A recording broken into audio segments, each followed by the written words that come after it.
Item ಯಾವುದೇ ಇರಲಿ try ಮಾಡಿ ಆಚಿ ಚಿಕನ್ ಮಸಾಲಾ. ಸಚಿವ ಸಂಪುಟ ವಿಸ್ತರಣೆ ವಿಚಾರಕ್ಕೆ ಸಂಬಂಧಪಟ್ಟಂತೆ ಶಾಸಕರಿಂದ ಲಾಬಿ ನಡೀತಾ ಇದೆ. ರಾಹುಲ್ ಗಾಂಧಿ ಎಂಟ್ರಿ ಬೆನ್ನಲ್ಲೇ ದೆಹಲಿಯತ್ತ ಶಾಸಕರು ದೌಡಾಯಿಸಿದ್ದಾರೆ. ಹೈಕಮಾಂಡ್ ನಾಯಕರ ಭೇಟಿಗೆ ಕೈ ಶಾಸಕರು ಕಸರತ್ತನ್ನ ನಡೆಸ್ತಾ ಇದ್ದಾರೆ. ದೆಹಲಿಯಲ್ಲಿ ಸಚಿವ ಸ್ಥಾನಕ್ಕಾಗಿ ಲಾಬಿಯನ್ನು ನಡೆಸ್ತಾ ಇದ್ದಾರೆ ಶಾಸಕರು.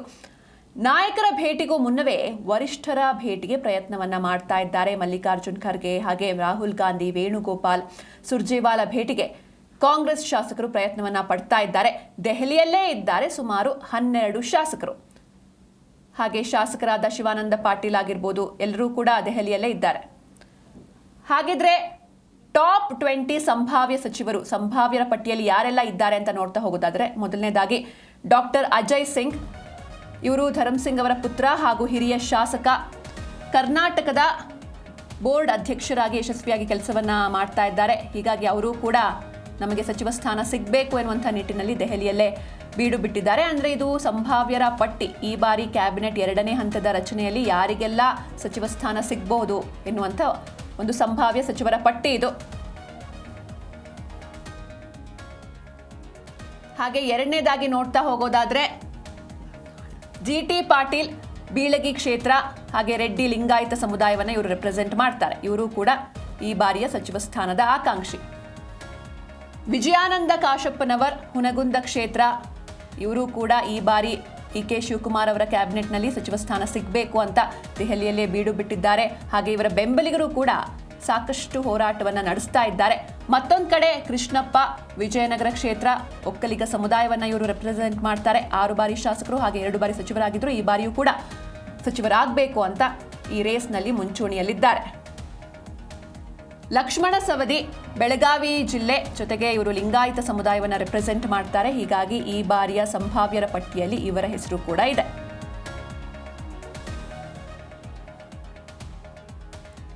ಲಕ್ಷ್ಮೀ ಹೆಬ್ಬಾಳ್ಕರ್, ಬೆಳಗಾವಿ ಕ್ಷೇತ್ರ, ಪಂಚಮಸಾಲಿ ಸಮುದಾಯವನ್ನು ಇವರು ರೆಪ್ರೆಸೆಂಟ್ ಮಾಡ್ತಾರೆ. ಈ ಹಿಂದೆಯೂ ಮಾಜಿ ಸಿಎಂ ಸಿದ್ದರಾಮಯ್ಯನವರ ಕ್ಯಾಬಿನೆಟ್ನಲ್ಲಿ ಇವರು ಸಚಿವರಾಗಿದ್ದರು. ಈ ಬಾರಿಯೂ ಕೂಡ ಇವರ ಹೆಸರು ಸಂಭಾವ್ಯರ ಪಟ್ಟಿಯಲ್ಲಿ ಹರಿದಾಡ್ತಾ ಇದೆ. ರುದ್ರಪ್ಪ ಲಮಾಣಿ, ಹಾವೇರಿ ಜಿಲ್ಲೆಯಿಂದ ಎಸ್ಸಿ ಲಂಬಾಣಿ ಸಮುದಾಯವನ್ನು ಇವರು ರೆಪ್ರೆಸೆಂಟ್ ಮಾಡ್ತಾರೆ.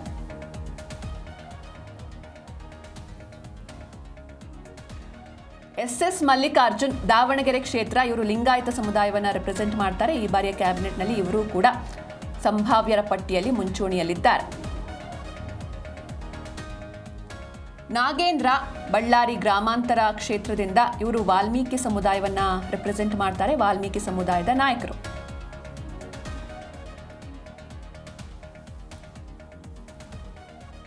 ಬಂಗಾರಪೇಟೆ ನಾರಾಯಣಸ್ವಾಮಿ, ಇವರು ದಲಿತ ಬಲಗೈ ಸಮುದಾಯದ ನಾಯಕರು. 3 ಬಾರಿ ಗೆದ್ದು ಶಾಸಕರಾಗಿದ್ದಾರೆ. ಹೀಗಾಗಿ ಈ ಬಾರಿ ಸಚಿವ ಸ್ಥಾನ ಸಿಗಬೇಕು ಅನ್ನೋದು ಇವರ ಆಗ್ರಹ ಹಾಗೆ ಬೇಡಿಕೆ ಕೂಡ.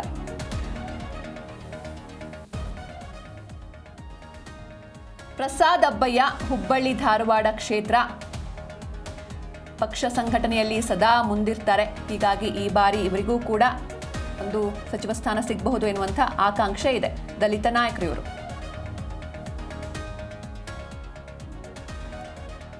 ರಘುಮೂರ್ತಿ, ಚಿತ್ರದುರ್ಗ ಕ್ಷೇತ್ರ, ಚಳ್ಳಕೆರೆ ಕ್ಷೇತ್ರ, ಹಾಗೆ ಇವರು ವಾಲ್ಮೀಕಿ ಸಮುದಾಯದ ನಾಯಕರು. ಸತತವಾಗಿ 3 ಬಾರಿ ಗೆದ್ದಂತಹ ಶಾಸಕರು. ಹೀಗಾಗಿ ಇವರು ಈ ಕಡೆ ಸಿದ್ದರಾಮಯ್ಯನವರಿಗೆ ಹಾಗೆ ಕೆ ಶಿವಕುಮಾರ್ ಇಬ್ಬರಿಗೂ ಕೂಡ ಆಪ್ತರು. ಈ ಬಾರಿ ಅವರಿಗೂ ಕೂಡ ಸಚಿವ ಸ್ಥಾನ ಸಿಗುವಂಥ ನಿರೀಕ್ಷೆ ಇದೆ. ಮತ್ತೊಂದು ಕಡೆ ಬಸವರಾಜ ರಾಯರೆಡ್ಡಿ, ಕೊಪ್ಪಳ ಕ್ಷೇತ್ರ, ಲಿಂಗಾಯತ ಸಮುದಾಯದ ನಾಯಕರು ಇವರು. ಇವರಿಗೂ ಕೂಡ ಇವರ ಹೆಸರು ಕೂಡ ಸಂಭಾವ್ಯರ ಪಟ್ಟಿಯಲ್ಲಿ ಮುಂಚೂಣಿಯಲ್ಲಿದೆ. ರಿಜ್ವಾನ್ ಅರ್ಷದ್, ಬೆಂಗಳೂರು ಕ್ಷೇತ್ರ, ಮುಸ್ಲಿಂ ಸಮುದಾಯದ ನಾಯಕರು. ಇವರ ಹೆಸರು ಕೂಡ ಈ ಬಾರಿಯ ಸಂಭಾವ್ಯರ ಪಟ್ಟಿಯಲ್ಲಿ ಓಡಾಡ್ತಾ ಇದೆ. ಹೀಗಾಗಿ ಕಾದು ನೋಡಬೇಕು ಏನಾಗುತ್ತೆ, ಯಾರಿಗೆಲ್ಲ ಸಚಿವ ಸ್ಥಾನ ಸಿಗುತ್ತೆ ನೋಡಬೇಕು. ಕೆ ಷಡಕ್ಷರಿ, ತುಮಕೂರು ಕ್ಷೇತ್ರ, ಲಿಂಗಾಯತ ಸಮುದಾಯದ ನಾಯಕರು ಇವರು. ತಿಪಟೂರು ಕ್ಷೇತ್ರದಲ್ಲಿ ಪಕ್ಷ ಸಂಘಟನೆಯನ್ನ ಮಾಡಿದ್ದಾರೆ. ಈ ದೆಹಲಿ ಲಾಬಿಗಾಗಿ ತೆರಳಿ ಸ್ವಲ್ಪ ಆರೋಗ್ಯ ಸಮಸ್ಯೆ ಕೂಡ ಉಂಟಾಗಿದೆ. ಆದರೆ ಇವರು ಜೊತೆಗೆ DCM ಪರಮೇಶ್ವರ್ ಅವರ ಕಟ್ಟಾ ಬೆಂಬಲಿಗ. ಹಾಗೆ ಇವರಿಗೆ ಮಾಜಿ ಸಿಎಂ ಸಿದ್ದರಾಮಯ್ಯನವರ ನೆರವು ಕೂಡ ಇದೆ. ಅದು ಕೂಡ ಇವರಿಗೆ ಪ್ಲಸ್ ಪಾಯಿಂಟ್ ಆಗುತ್ತೆ.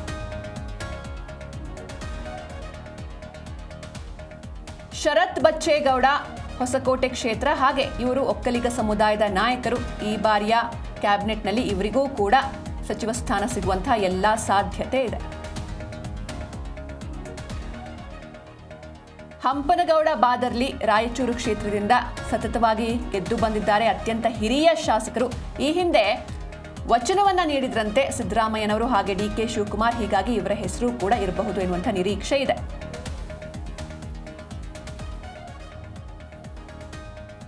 ಸುಬ್ಬಾರೆಡ್ಡಿ ಬಾಗೇಪಲ್ಲಿ ಕ್ಷೇತ್ರ. ಇವರು ರೆಡ್ಡಿ ಸಮುದಾಯದ ನಾಯಕರು. ಚಿಕ್ಕಬಳ್ಳಾಪುರ ಹಾಗೂ ಕೋಲಾರ ಭಾಗದಲ್ಲಿ ಅತ್ಯಂತ ಪ್ರಭಾವಿ ನಾಯಕರು. ಸತತವಾಗಿ ಗೆದ್ದು ಶಾಸಕರಾಗಿದ್ದಾರೆ. ಹೀಗಾಗಿ ಇವರಿಗೂ ಕೂಡ ಸಚಿವ ಸ್ಥಾನ ಸಿಗಬಹುದು.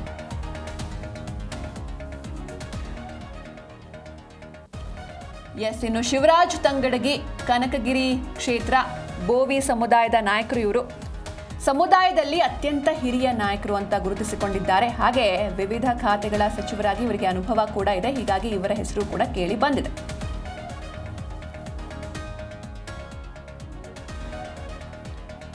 ಇನ್ನು ಜಮೀರ್ ಅಹಮದ್ ಮುಸ್ಲಿಂ ಸಮುದಾಯದ ನಾಯಕರು. ಈ ಹಿಂದೆಯೂ ಕೂಡ ಸಚಿವ ಸ್ಥಾನವನ್ನ ನಿರ್ವಹಿಸಿದ್ರು.